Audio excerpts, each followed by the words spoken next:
You might not realize it, but I'm actually, or I used to not be a talker. Me standing up here in front of you, if Heather, if they would have said that 30 years or 20 years ago for over 20 years ago when we first got married, if I was going to be up here preaching a sermon, she would say, "You're crazy," because I was not a talker. I wasn't that guy at all. And some of y'all have heard the stories that when me and Heather first started dating, she didn't think that I liked her at all because I just wouldn't talk. I never said anything until several dates into it before I finally opened up and we started talking about things. But you would have never guessed that I just was not a talker. Now Heather would say that I could probably carry on a conversation with a wall if it allowed me to. I love talking to people. My job opens that door up for me so much that I'm able to just talk to people. And even the ladies in the office, they know certain customers, when I go to their house, they go ahead and block me out a little bit more time because they know that I'm going to sit there and talk with them. I talk during that. I talk when we go to a ball game or something other. I'll talk to anybody. As a family, we went out to a Carolina Cobras game a few weeks back, and me and Heather and Ben were just walking the concourse. And of course, I go to a football game, so what do I have on? I have my Dallas Cowboys hat on. Well, here comes a guy, and he's wanting to carry on a conversation about the Cowboys from 10, 15 years ago. And he was like, he knew the dates, the time, how much time. And so we just carried on a conversation. I do that. I even get to the point now that some of the shirts or the hats that I wear, like my Dallas Cowboy hat, I know I'm going to have a conversation with somebody. Either they love them or they hate them. Most of the time they hate them, and I get that. But a lot of times at work, I wear my Appalachian hat. And that's a great conversation starter, or some of the shirts that I wear. Now, I don't wear as much as the Christian t-shirt, that kind of conversation starter. Typically, I'll wear a Star Wars shirt or something other. That has been one of the biggest conversation starters that I've ever had. But that happens whether it's at work, at ball games. If I go into the schools, I can just carry on a conversation with anybody. My favorite place to have a conversation with somebody, and it drives Heather crazy sometimes, in the middle of Walmart. Oh, I don't mind it at all. We'll have a conversation right here in the middle of Walmart. But that's where we're going today. If you haven't noticed today, we're going to talk about talking a little bit, but with a little bit of a different twist. But we're going to see, we're going to talk about that talking, and even, well, let me mention this. Do you realize how much, on average, somebody spends a day talking? Have you ever thought about that? On average, 3 hours. You spend 3 hours a day talking. Now, ladies, y'all might be a little bit higher. Guys, you might be a little bit lower, or vice versa. If you're like me, I probably talk a little bit more. No, I take that back. She's a teacher. She talks a lot more than me, a whole lot more than me. But on average, 3 hours a day. So here's my question, because we're talking about talking. So here's the question that today's sermon is going to revolve around. How much of that 3 hours, say if you were average and you talk 3 hours a day, how much of that average is you praying? Think about that. How much of my time during the day revolves around me praying, me talking to God, me talking to Jesus? How much time would you guess? I'm glad you asked, because I looked it up. On average. Now, this was done in 2020, the survey that I saw. So in 2020, so it wasn't that long ago, 10 minutes a day. 10 minutes a day in prayer. Is that high or is that low? Now, don't answer. That's a rhetorical question. Is that high or low? And so let's take that 10 minutes, though. Say you did spend 10 minutes in prayer. What is that 10 minutes full of? Now, I looked that up as well. Most of the time, when it's on that scale, you're saying the same words and even the same list day after day after day. What that translates into is you're praying before meals, and when you're praying before meals, do you say the same prayer each and every time? probably. We do at our house. Ben is normally the one that leads us in prayer before we eat. So yeah, it's about the same every day. It might change up a little bit. So in that 10 minutes that we're using the same words, the same list most of the time. But why so little? Why so? Now this is the national average here in the United States of Christians. On average, spend 10 minutes a day in prayer. Why so little? Why so little? Well, there's another research. I was all full of researches this week. I was in all kinds of things. Some of the top reasons. Now, some of these top reasons are going to be very churchy. So if you're not used to hearing some of the churchy words, hang on till the end of the list, and I'll kind of give you a different approach to it. But some of the first ones that they talked about is that, you know what, sometimes we just don't believe. So what does that mean? So when we pray or when we don't pray because we don't really believe that God can or will do something. So why pray? If I don't believe it, I'm just not going to pray. And so that's one of the top reasons. The other one is our flesh is weak. Like I said, some of these are going to sound really churchy, but our flesh is weak. It's Paul talks about that in so many different times in some of the Pauline letters that our flesh is weak. We can't, we don't do it. Another one is, it kind of ties in with that one a little bit. It's spiritual discipline. We're not disciplining ourselves enough to pray. Okay, I'm kind of getting this list a little bit. I can relate a little bit. So moving on from there, it says the next one is that we have left our first love. That time when we were a brand new Christian, and prayer just seemed like it was so much easier then because we were brand new. We were so in love with God and the church, and we prayed all the time. And as we moved past that, we've moved away from our first love. So we're not having that conversation enough. I get that to a point as well. And then they say, here's a big one.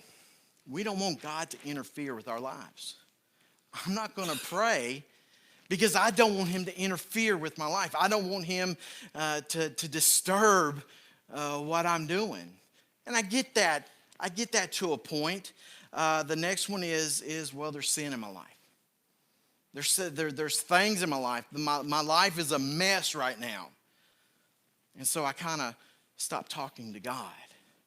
I kind of distance myself from God because of the sin that's in my life, the times that I've messed up.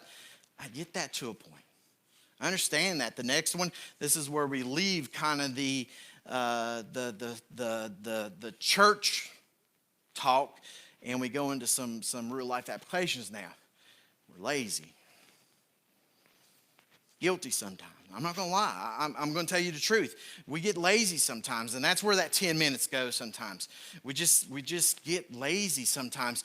And then the next one they mentioned, it moves from the lazy point to it's a priority issue. I actually get that. I got other important things that I need to do. I just don't have time. I'm not lazy. I got 100 different things that I'm trying to do. I just can't fit that in right now. So it's a priority issue. That list, I get the list. I do. I understand it. You know what? I'm guilty of about everyone on that list. But the next one is the one that hit me upside the head. We get discouraged. We get discouraged, and when we get discouraged, what's some of the things that happens to us? Think about it. We get discouraged. We get discouraged with our jobs. We get discouraged with our family sometimes. We get discouraged with just life in general. We get discouraged with God. So what happens? What happens when we get that discouragement finds its way into our lives and we're just walking through life. We're going through the motions. And so what happens with that communication that we have between us and God? What happens then? You know, sometimes we clam up. That's some of us. Some of us will clam up and go into that defensive mode, and we're just not talking. Sometimes we just shut down, sure. But some of us, me included, when I get discouraged, I get busy. I get busy. And then it's a priority thing. It goes back to being a priority thing because I'm busy. I don't have time. But that comes from discouragement. It comes from me being discouraged. And when I get discouraged, I'm not going to God. I'm not talking to God. I'm not having that prayer time in my life. What if this morning, as we go through this, what if I challenged your thoughts on prayer today? And not just me. Take me out of the picture. Not that I'm going to challenge your thoughts on prayer, but what if Jesus actually stood right up in front of us? Think about this. What if Jesus stood right here and he said, let's talk. Today's title on the message today, let's talk. It's Jesus standing in front of us and he's saying, hey, let's talk. Let's talk. Would our thought process change from just a checklist thing? I need to get my 10 minutes in today so I can go on with the rest of my life. If we can move from that and actually look at, you know what? God wants, he wants to have a conversation with us. Man, it's not prayer anymore. It's not prayer. It's not that checklist thing that I have to get done. It's not those certain words that I have to say. It's not even that list of prayer requests that I have. All that goes away because it's a conversation. It's me talking to Jesus. It's me talking to God. Just like how in the mornings when we get here and we want to talk before Sunday school, just have that conversation. How are things going? Everything been going all right? We're having that conversation back and forth. That's what Jesus wants to have with us. And we're going to see that played out today.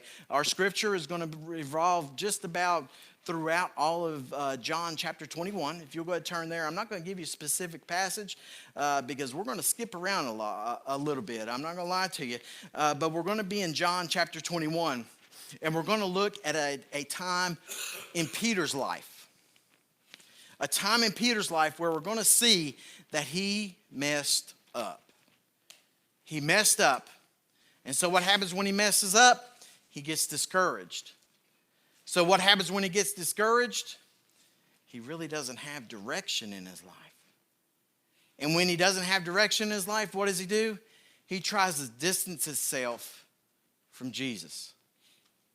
And so we're going to see that played out in chapter 21 as we move through it. We're going to actually, we're going to go through it in two different ways. The first one in John 21, verses 1 through 14. And we're not going to read them all. We're going to jump through them. But in that, we're going to actually see what's going on. We're going to kind of set up the setting a little bit.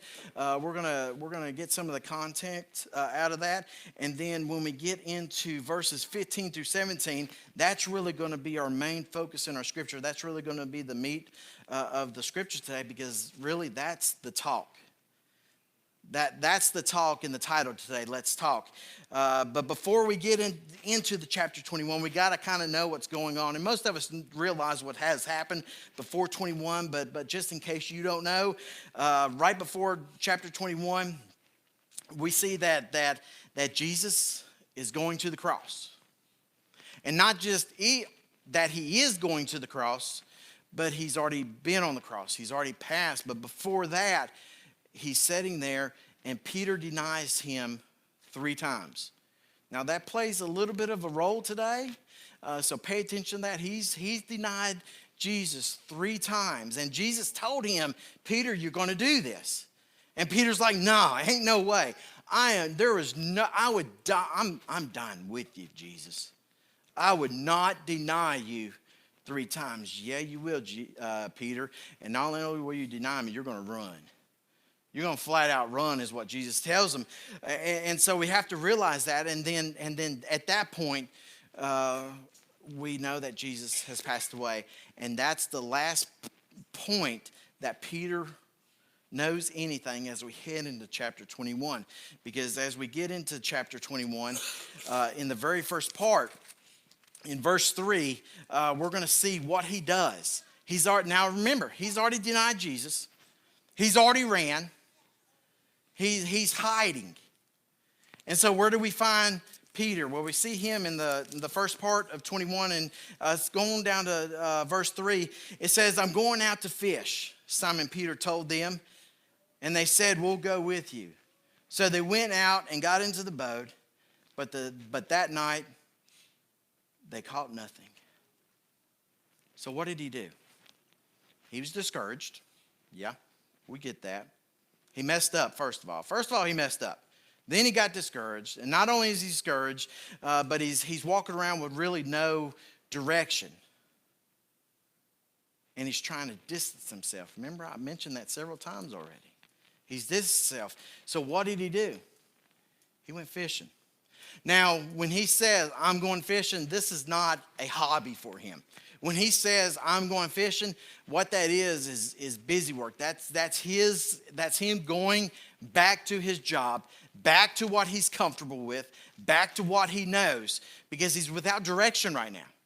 So what do we do when we don't have direction in our lives? What are we going to do? What we're used to doing, what we're comfortable doing, where we're comfortable at. That's where we're going to go. And that's what Peter does here. So when you see he went fishing, know that that's important. That's really important to the scripture that we're reading this morning, that he went back to where he's comfortable. He went back to what his safety zone is. And then I like this part. Jesus enters in verses 5 and 6. It says, he called out to them, friends, haven't you any fish? Haven't you any fish?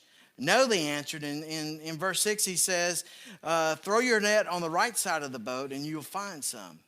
When they did, they were unable to haul in the net because it was such a large number of fish. Have you ever had Jesus do that? He called out to you and you knew it was him. He calls out to you when you've been to that point that you're so discouraged. You don't know what you're doing. You don't know where to go. And Jesus calls out to you. See, I think this is Jesus calling out to them. And not just to them, not just to Peter. He's calling out to Peter, but not just to Peter, but also us. Also us. And the part that I find here in that verse in 5 and 6, this isn't the first time that Jesus has done this to Peter about the whole fishing. Now think about this. This is Peter's job. This is what he's comfortable doing. He knows all about fishing. He doesn't catch anything. And then Jesus is standing on the shore. Hey, cast your net to the other side. He's telling him what to do. A carpenter. Really, Jesus? Yeah, throw it to the other side. And that's what he does. But have we ever been in that position? Have we ever been there where Jesus is calling out to you? When you've messed up, when you're discouraged, when you have no direction, when you're trying to distance yourself from God, he's still trying to call out to you. Can you hear him? Then we jump down to verses 9 and 10. In verses 9 and 10, it says, when they landed, they saw a fire burning. They saw a fire of burning coals, and there were fish on it and some bread. Then Jesus said to them, bring some of the fish you have just caught. Now think about that for a moment.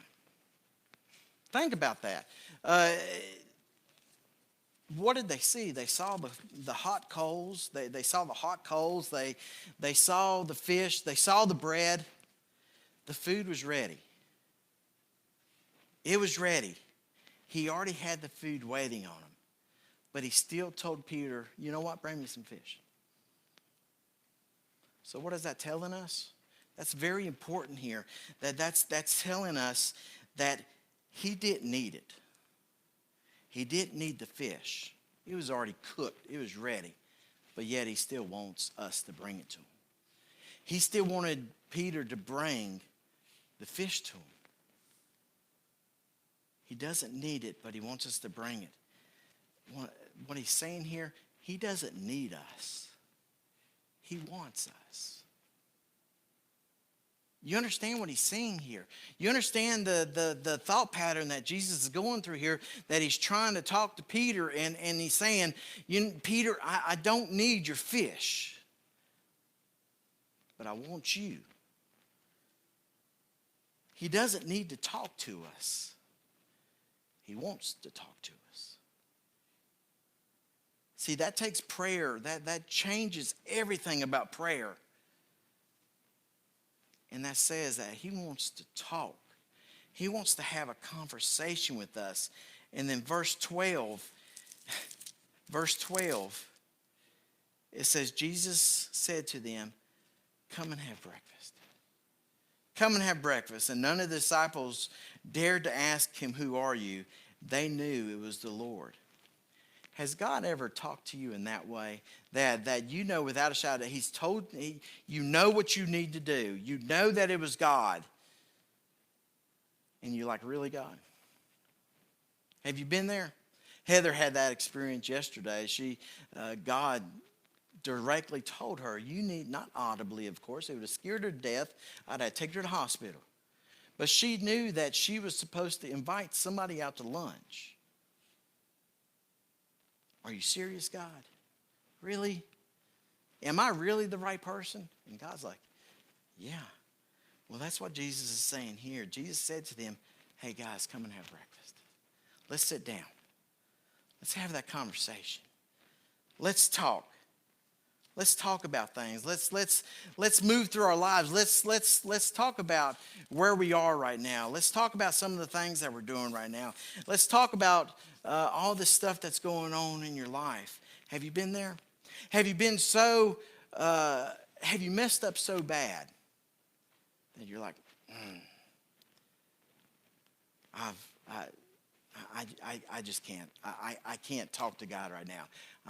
I've messed up to the point that I just can't. He doesn't want to hear from me right now. Have you been there? Have you been so discouraged with life? Have you been so discouraged what's going on around you that the last thing on your mind is, I need to talk to God? Have you been there? Have you been there? Have you been to the point that you just have no direction? I don't even know what step to take next. I don't know where to go from here. Have you messed up so bad? Have you been discouraged so bad that now you don't have that direction? You don't know where to go from here. So what do? We try to distance ourselves from God. That's where we find Peter. That's where we find Peter as we move into the next part of our verses. I told you earlier that this is going to be the talk. The title, Let's Talk, this is where it starts. And it starts in verse 15. And let's read just that one first. When they had finished eating, Jesus said to Simon Peter, Simon, son of John, do you truly love me more than these? Yes, Lord, he said. You know I love you. Jesus said, feed my lambs. Let's back up just a moment, though. When they had finished eating, Jesus said to Simon Peter, Simon, son of John. He didn't call him Peter. He used his full name. Now, if y'all ever hear me in church and you hear a ruckus in the back and all of a sudden you hear Blake Allen Marsh or Benjamin Donald Marsh, you know something's getting ready to go down. Right? Yeah, they in trouble. They know it. Everybody else knows it.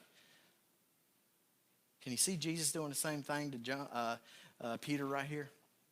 Can you see Jesus doing the same thing? Simon, son of John, his full name. And then he asked, do you truly love me more than these? That word, these. Do you truly love me more than these? Now, there is all kinds of theories on what these are. I read, I can't tell you how many commentaries, how many illustrations that I read about what he was talking about these. Most people, most of the thought patterns is when Jesus says, "Do you love me more than these?" Jesus is talking about the other disciples that are around him. And I can understand that a little bit, but I don't think that's actually what he's talking about here. When I see Jesus say the word these, "Do you love me more than these?" I think it's the fish. Why? Why would I think that? The fish is his comfort zone. The fish, what was he doing? Before Jesus got there and yelled out to him, "Hey, have you caught any fish?" He was out there fishing. Why was he out there fishing? Because he had messed up. Because he was discouraged. Because he was without direction. Because he didn't know what next step to take. And he was trying to distance himself from Jesus even further. He was out fishing. And so Jesus asked him, "Do you love me more than these? Than these? Do you love me more than these? Do you love me more than your job?" Would be a better way for it to be said right there. Do you love me more than your job? Or even more, and something that I'm guilty of sometimes, do you love me more than just your busy work? Do you love me more than your comfort zone? Do you love me more than the stuff that you're used to doing, the comfortable stuff in your life? Do you love me more than, you know what, you fill in the blank. You know you better than I do. You fill in the blank. Jesus is asking us, do you love me more than these? Because if you do, then stop going back to these. Every time you get discouraged, stop running back to these. Every time you don't have direction in your life, stop running back to these, is what he's saying here. Stop running from me, is what he's saying. Stop running from me when you get discouraged. Stop running from me. Let's have a conversation. Stop your busy work. Guys, I'm telling you, I'm guilty of this. Ask my wife. Man, when I get discouraged, I don't clam up and shut down or anything. I start getting busy with anything that I can get busy with, so I can try to get it out of my mind instead of going to the place that I should be going to have that conversation with God. Do you love me more than these? And then we get into the other verses. Now, I wanted to make sure that we understood that verse 15. But going back, verse 15 through 17, when they had finished eating, Jesus said to Simon Peter, "Simon, son of John, do you truly love me more than these?" "Yes, Lord," he said. "You know that I love you." And Jesus said, "Feed my lambs." Again, Jesus said, "Simon, son of John, do you truly love me?" He answered, "Yes, Lord, you know that I love you." Jesus said, "Take care of my sheep."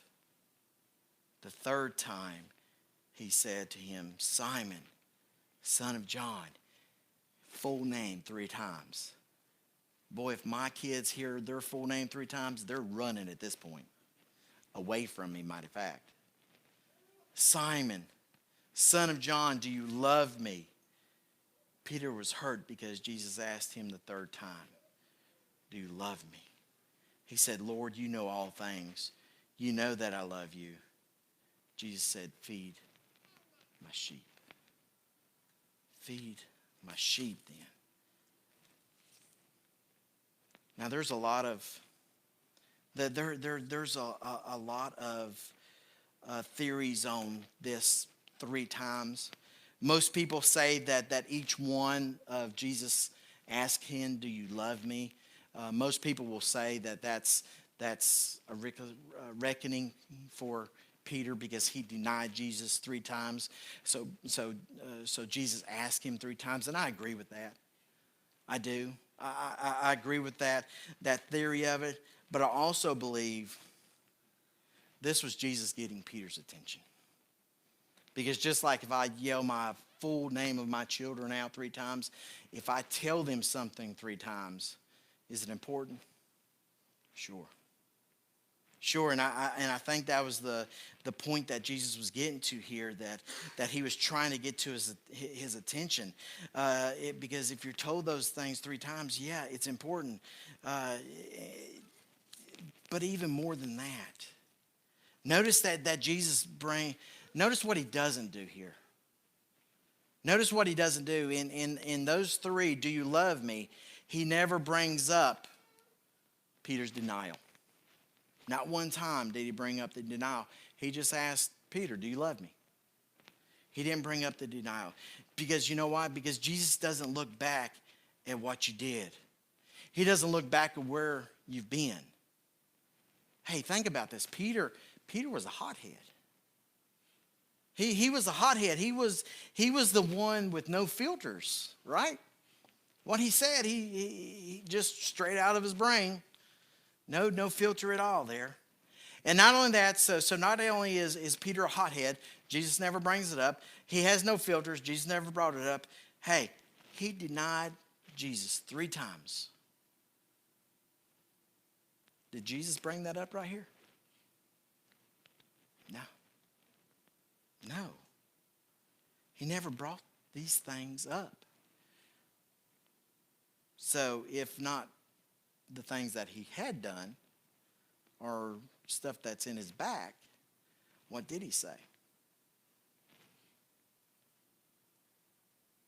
Here, now, and in the future. That's what he was telling Peter. He was, Peter, do you love me? Yes, God, you know that I love you. Then feed my sheep. Do you love me, Peter? Yes, God. I love you. Good. Take care of my sheep. Do you love me? Yes, God, I do love you.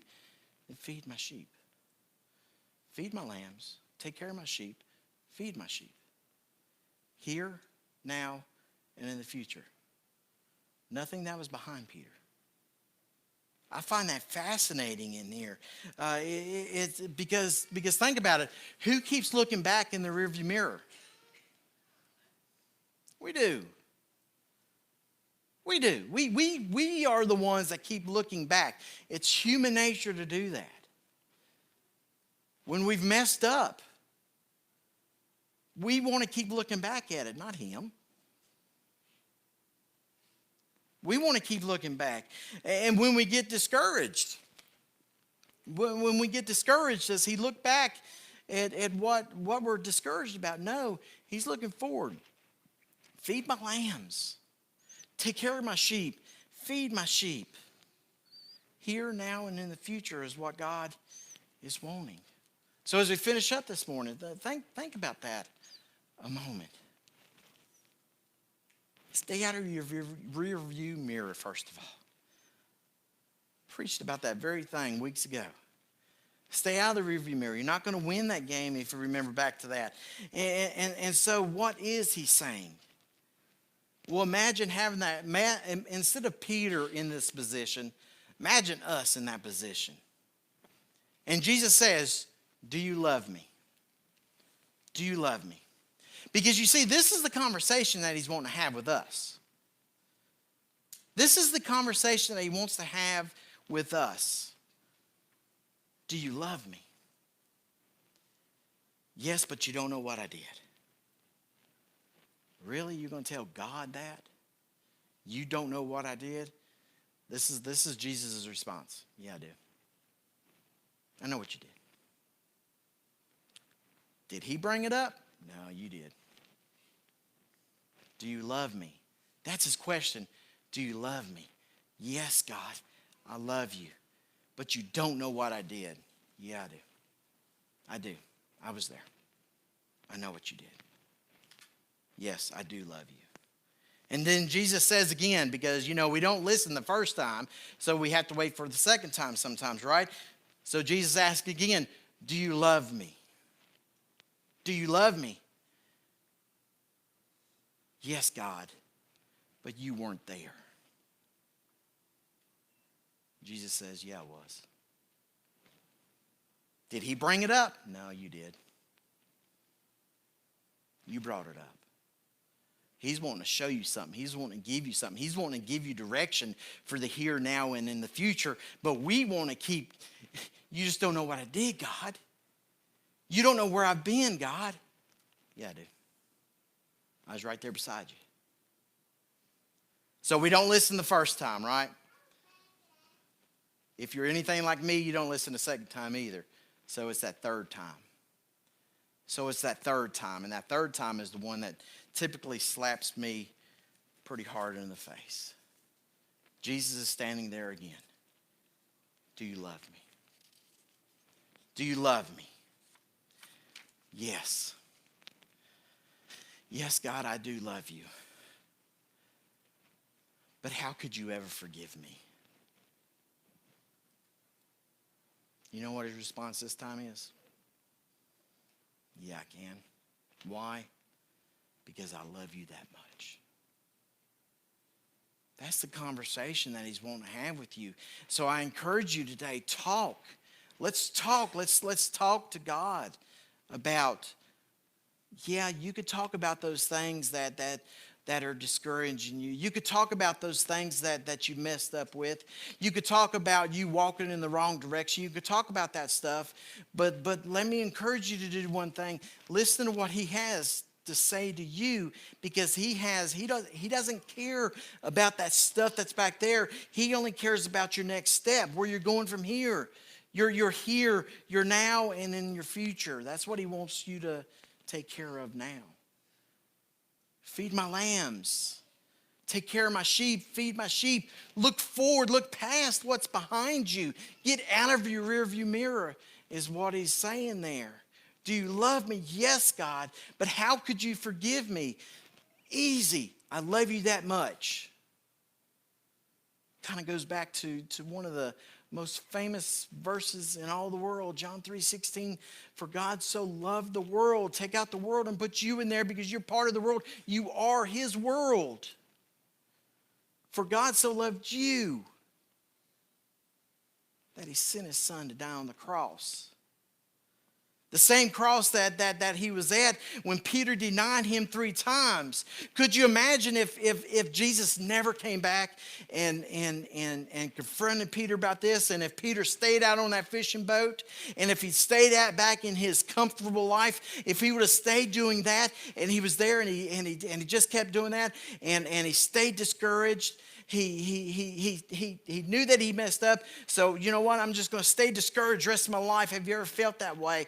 And then when you get to that point, you say, I don't have any direction right now. So you know what? I'm going to keep doing what I do. I'm going to keep with my comfortable space. And you're going to continue to distance yourself from God. Day after day, you're going to keep doing that. Could you imagine if Jesus never came back to confront Peter right here? Could you imagine Peter? Think on Peter's level right now. Every time that he got up in the morning, he heard the rooster crow. He would relive it every day. Every day he would hear that rooster crow. And every day he'd realized, I messed up. Every day he'd be discouraged. Every day he wouldn't have direction in his life. Every day he would continue to distance himself from Jesus. Jesus wouldn't allow it with Peter. Jesus isn't going to allow it with you. Why? Because he loves you that much.